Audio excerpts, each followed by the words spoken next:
Close call, I would say. And the reason that, in my own view, the reason that we held off is because we haven't yet seen evidence from the labour market.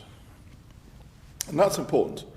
Important for two reasons. One, we haven't seen the evidence of how the labour market has moved on post the end of the furlough scheme. There are around a bit over 1 million people or 1 million jobs on the furlough scheme at the end of it, which was more than we thought there would be, actually. So clearly that was quite an important moment in time and shift, if you like, in the labour market. And we haven't yet seen any data that really give us a sort of clear steer on what's happened post that. We've got a lot of anecdotes and talking to people and talking to a lot of firms and so on, but we haven't got that. So that's important. And it's important for the following reason, that although we can't do directly much to use interest rates to tackle the causes of high inflation, because a lot of them are supply bottlenecks in the world economy, if we see pressure emerging in the labour market, and the labour market does look tight in this country at the moment, it does look tight, I would say. If we see that sort of pressure emerging, then that's of course where interest rates would come into play.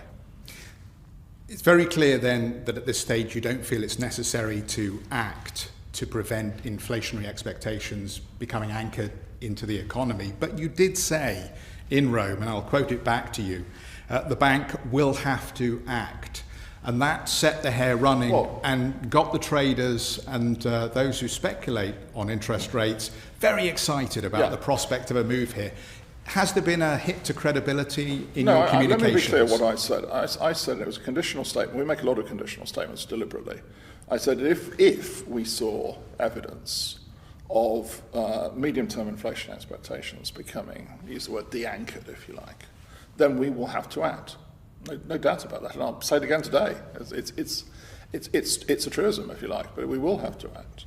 Now, we've spent a lot of time, as we do, looking at inflation expectations, and we spent a lot of time in the production of this monetary policy report. We've included quite a lot of commentary on them in the monetary policy report. Now, we don't yet see, and we don't see the evidence of that happening. But of course, we are in what I might call a sort of a fairly sort of fragile period in that respect, because we've got inflation, going well above target. The warning signs are there, the bells are ringing, as it were. So we have to watch this very carefully, and that's what we're doing. So should... But, okay. Go on. No, I was just going to say, but of course none of us, me included, ever said that, we would raise interest rates at the November MPC meeting. That's not what we say. But there's a very important message in this.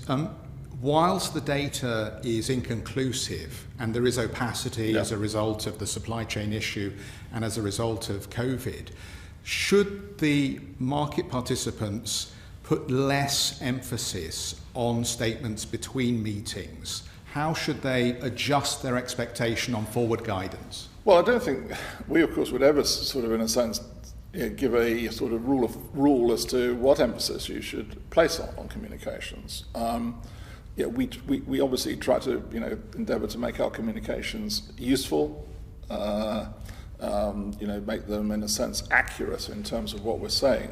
But of course we don't give a running commentary on what interest rates will be. We do give quite a lot of commentary on the state of the economy, and we do, and this goes back to my own remarks, obviously comment a lot on the monetary policy framework, and that's what I was directing it at. And if you don't mind me saying so, let me give you a bit of context for this. Over the summer, we could see evidence of inflationary pressures growing. We commented on it in our own minutes, in our own August monetary policy report. Markets, I have to say, but not just here, but in other parts, were actually going in the opposite direction. I mean, we were looking puzzled that, if you take sort of medium-term government bond yields, they were actually coming down at that time, and it was a source of some puzzle to us. And it was also a cause of some concern as well. And so, yes, we have turned up the volume in communication, if you like. But of course, it is conditional. It has to be conditional communication. Markets have to draw what conclusions they draw from that. We have to stick to that sort of framework. Let me wrap with the final question about what shape the UK consumer is in, according to the bank. We had those predictions from Andy Haldane, of course, about the V-shaped recovery and how these savings were being built up through the pandemic and they would be spent. But some of the trends, I think, in consumer confidence and around consumer demand appear to be weakening from the reports today. Yes. Is that, do you think, because demand is being destroyed by high prices, or is it because those excess savings have now been run down and we've had the best of the post-pandemic bounce? No, I would say the evidence all is that the savings have not been run down. In fact, actually, we haven't changed our assumption on the rundown of savings, and that it will be, be quite gradual. And we have seen no, what I might call, boom in rundown in savings. What I think we have seen is a more gradual than we thought rebalancing of the economy. It is happening now, but it's been taken longer than we thought it would. And what I mean by that rebalancing is the balance of demand from goods to services.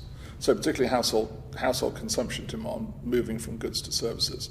It's taken longer, and that's probably delayed some of the recovery. It's also, by the way, contributed to some of the supply bottlenecks because the demand for goods, quite a bit of which obviously comes in, has been stronger, and not just here actually, in other countries as well. So it's that sort of rotation back to the sort of the mix of goods and services that we had pre-COVID has taken longer to happen, and has probably had something of a depressive effect on growth, and has also tended to act on supply chains, put pressure on supply chains, I should